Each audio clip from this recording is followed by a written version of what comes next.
प्रवर्तन निदेशालय और आम आदमी पार्टी के मुखिया अरविंद केजरीवाल के वकीलों के बीच सुप्रीम कोर्ट में तीखी बहस हो गई। इस बीच सुप्रीम कोर्ट ने गुरुवार को कहा कि उसने लोकसभा चुनाव प्रचार के लिए दिल्ली के मुख्यमंत्री को 1 जून तक के लिए अंतरिम जमानत देते वक्त कोई विशेष छूट नहीं दी है। कोर्ट ने कहा कि हम इसको लेकर होने वाली आलोचनाओं का स्वागत करते हैं। सुप्रीम कोर्ट का यह बयान केंद्रीय गृह मंत्री अमित शाह के एक इंटरव्यू के बाद आया है, जिसमें उन्होंने कहा था कि दिल्ली उत्पाद शुल्क नीति मामले में 21 मार्च को ईडी द्वारा गिरफ्तार किए गए केजरीवाल को अंतरिम जमानत देना एक सामान्य फैसला नहीं था। उन्होंने कहा कि देश के कई लोगों का मानना है कि उन्हें खास तरजीह दी गई है। सुप्रीम कोर्ट ने गुरुवार को कहा था कि लोकसभा चुनाव प्रचार के लिए मुख्यमंत्री अरविंद केजरीवाल को अंतरिम जमानत देना किसी के लिए कोई अपवाद या विशेष छूट नहीं है।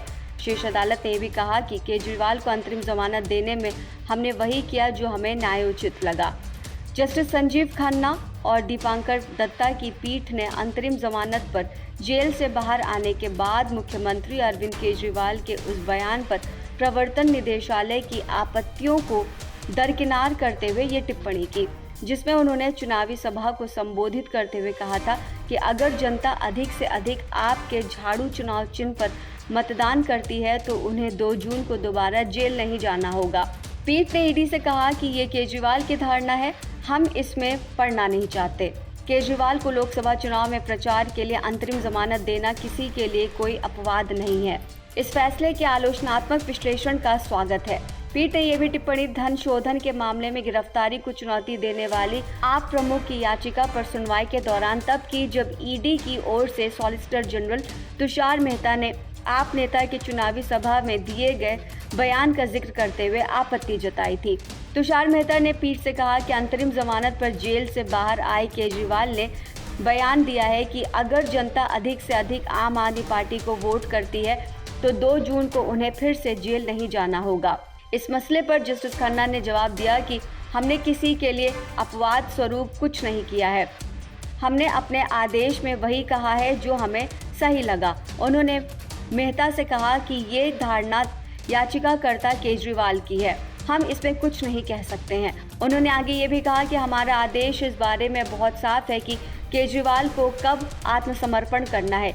ये शीर्ष अदालत का आदेश है और कानून का शासन इस आदेश से संचालित होगा। हमने अपने आदेश में ऐसा कुछ नहीं कहा है कि मुख्यमंत्री अरविंद केजरीवाल मामले के बारे में नहीं बोल सकते हैं। मेहता ने आरोप लगाया कि केजरीवाल द्वारा इस तरह का बयान देना अंतरिम जमानत की शर्तों का खुला उल्लंघन है।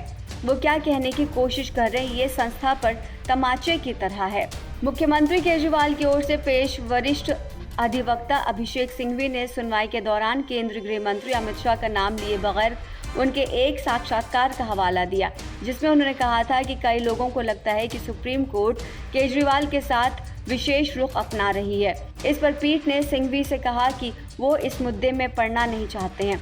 ईडी की दलीलों का विरोध करते हुए सिंघवी ने पीठ से कहा कि उनके मुवक्किल ने ऐसा कोई बयान नहीं दिया था कि यदि उनकी पार्टी को वोट नहीं देते हैं तो उन्हें वापस जेल जाना होगा। इस बारे में केजरीवाल हलफनामा भी दाखिल कर सकते हैं। सुप्रीम कोर्ट ने लोकसभा चुनाव प्रचार अभियान में शामिल होने के लिए मुख्यमंत्री अरविंद केजरीवाल को 10 मई से 2 जून तक के लिए अंतरिम जमानत पर रिहा करने का आदेश दिया है। सुप्रीम कोर्ट में केजरीवाल की वो याचिका अब भी लंबित है, जिसमें उन्होंने आबकारी नीति से जुड़े धन शोधन के मामले में ईडी द्वारा की गई अपनी गिरफ्तारी और हिरासत को चुनौती दी है।